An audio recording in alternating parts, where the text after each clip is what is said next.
देखिए, बहुत महत्वपूर्ण सवाल आपने पूछा। मैंने बताया कि नशे का कारोबार पूरा ही, वो ड्रग्स से लेकर शराब तक, वो सारा सरकार की सरपरस्ती में चल रहा है। अब ये कोई छुपी हुई बात नहीं है।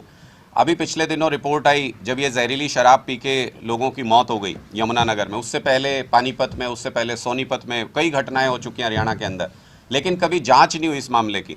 अब जब आबकारी विभाग ने, अधिकारियों ने जब जांचने की कोशिश की कि कहाँ कहाँ क्या है, तो पता चला 9 लाख बोतलें जो हैं शराब की, वो सरकारी रिकॉर्ड से गायब हैं।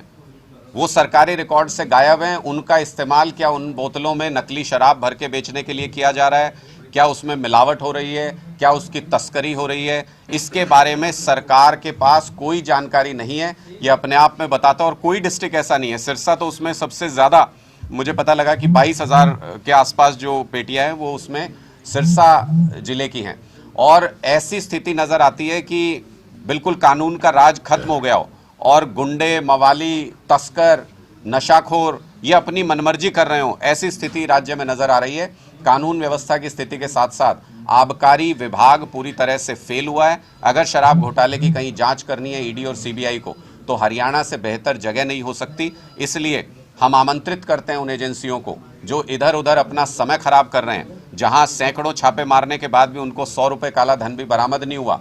उन एजेंसियों को आमंत्रित करते हैं कि हरियाणा आइए। यहाँ सैकड़ों लोग अपनी जान गंवा चुके हैं नशे की वजह से, शराब की वजह से, अवैध शराब की वजह से। यहाँ अगर शराब घोटाले की जांच करेंगे तो बड़े बड़े खिलाड़ी आपको पकड़ में आएंगे।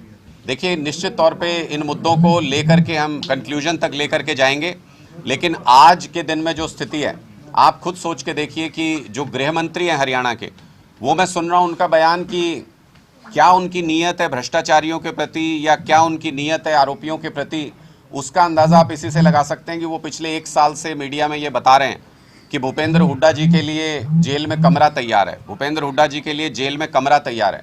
मुझसे कोई मीडिया के साथी पूछ रहे थे तो मैंने उनको कहा कि विद साहब को जाके ये बताइए कि आपके पास साल भर का समय, या तो उस कमरे का इस्तेमाल कर लीजिए, और जो आरोप आप लगाती थे भारतीय जनता पार्टी भूपेंद्र हुड्डा जी पे कि उन्होंने भ्रष्टाचार किया है, उसकी जांच करके भूपेंद्र हुड्डा जी को जेल भेज लीजिए।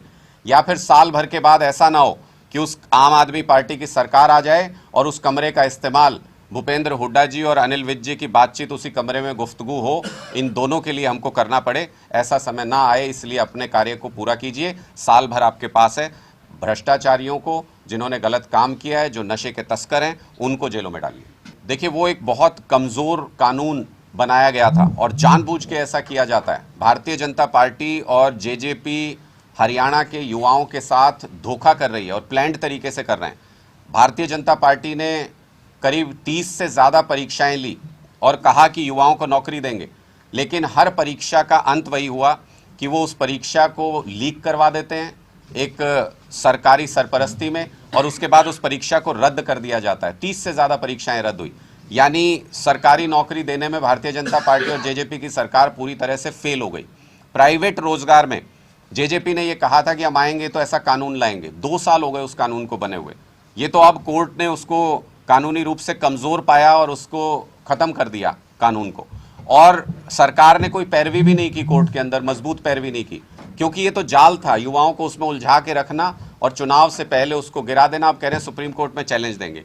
मैं दुष्यंत चौटाला जी को चुनौती देता हूं कि 2 साल इस कानून को बने हुए हो गए, वो स्पष्ट करें, वाइट पेपर जारी करें कि कितने युवाओं ने इस कानून के तहत आवेदन किया और क्या उनमें से एक युवा को भी प्राइवेट सेक्टर में रोजगार इस कानून के तहत मिला है। ये पूरी तरह से टीथलेस कानून था, ये पूरी तरह से नाकाम और पूरी तरह से कमज़ोर कानून था। इसमें किसी युवा को प्राइवेट सेक्टर में कोई नौकरी नहीं मिली, और अंत में कोर्ट में वही हुआ जिसकी प्लानिंग सरकार ने पहले से तैयार की थी कि बच्चे सालों तक घूमते रहेंगे और उसके बाद इस कानून को रद्द करा देंगे और कोर्ट में घुमाते रहेंगे, जैसे ये बाकी नौकरियों को कोर्ट में घुमा